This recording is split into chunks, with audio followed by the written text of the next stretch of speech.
Hi, my name is Coleman Yoakum. I'm the executive director here at Micah 6 Community in Pontiac, Michigan. The mission of our organization, our mission statement, is building the neighborhood that Pontiac deserves. And we do that through community gardens. We grow an acre and a quarter of locally grown food and we distribute that out to people in our community. We do that through job opportunities, hiring people who live in our community to be our employees for our organization. Everybody who works for Micah 6 lives in our neighborhood. We do that through kids programs and activities, whether that's taking kids to the pool every week for swim lessons or building rockets as part of a science curriculum or integrating a lot of the food and garden work we do into programs for kids during the summer. Building the neighborhood that Pontiac deserves. That is the mission and the core of our organization and what we're seeking to do here in the neighborhood. Webster Elementary School was built in 1920, closed in 2006, and has sat vacant since then. When we moved into the neighborhood in 2012, we would always look across the street at this beautiful building and say, man, I hope somebody does something with that one day. And then the universe laughed, and that ultimately was us. And so we bought the building on a land contract in 2016. In 2018, the balance of that contract was forgiven, so we own the building outright. And we knew from conversations with our neighbors, but also things like the Parks and Rec master plan and a number of conversations around the city at the time that community centers were a high need. There used to be 6 community centers in the city, and now there are 0. And so we went to our neighbors and we did a big neighborhood survey. We asked people, if we open a community center, what would you want to see in that building? And we got weird answers. We got like urban bird watching or low cost dog grooming or some of these things. But, most people that filled out the survey, 79% of people said the kids in this neighborhood need a place to play basketball in the winter. A number of them said early childhood education was important to them. An indoor bus stop was important because in front of that building there are a number of bus stops, but they're all muddy, uncovered spots on the side of the road. And in March, everyone gets pneumonia because they're standing out in the weather waiting for the bus.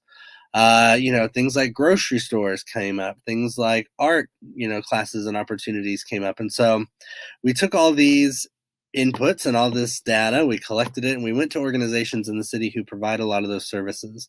And we said, if we renovate this building, would you want to move in and be a tenant? And so since almost 2018, 2019, we've had 100% of our space committed with 6 organizations on a waiting list. And that includes 6 Head Start classrooms that ULSA will be putting in. That includes 5 classrooms that are going to be turned into a walk-in clinic hosted by Honor Community Health. Sprout Fresh Food Store is going to move into that building and expand and become a small food co-op, so offer a number of different kind of groceries. A WIC office will be in that building, so moms can go and get their WIC and then walk right around the corner and spend their WIC dollars at a grocery store right inside of that building. We also have great arts organizations. We have the Art Experience, we have Accent Pontiac, we have Kaleo Kids, we have Pontiac Theater 4, who are all looking to move in and host their art programming there. And then we have PAL's moving in to do basketball, volleyball, and martial arts in that space. We also have a kitchen incubator in that building for people who want to start food businesses but don't have a commercial kitchen. The Pontiac Community Foundation is going to be opening a small business incubator to help people start small businesses. Rochester University is moving in to put in a distance learning lab so people who want to work on associate's degrees but can't get all the way to a university can do it in a lab there during the evenings or after hours. And all this great stuff is going to be going on in the space, changing lives for people in our neighborhood, serving as many people as possible. We anticipate over 200,000 visits to that building every year, and that it'll serve about 20,000 people. We're excited about it, and with every donation and every day and every new milestone, we get closer and closer to making this project a reality for people in our neighborhood. So the Community Foundation's been a partner in that, and we have just been incredibly grateful for all their support. And the support that is continuing to come as we get closer and closer to making this project a reality. I've told a number of people recently that partnering with the Community Foundation for Southeast Michigan, that it might start with a check, but that's not where it ends.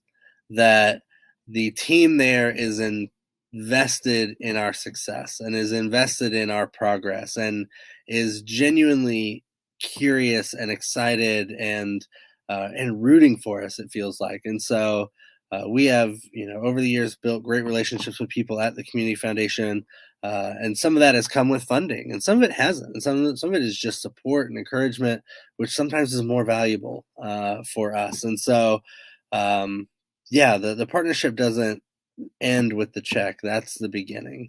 And we're incredibly grateful to the Community Foundation. We're incredibly grateful to so many amazing support staff there who it does feel like every day are rooting for us and our success, and rooting for the impacts and the help that our organization seeks to provide here in our neighborhood. So thank you.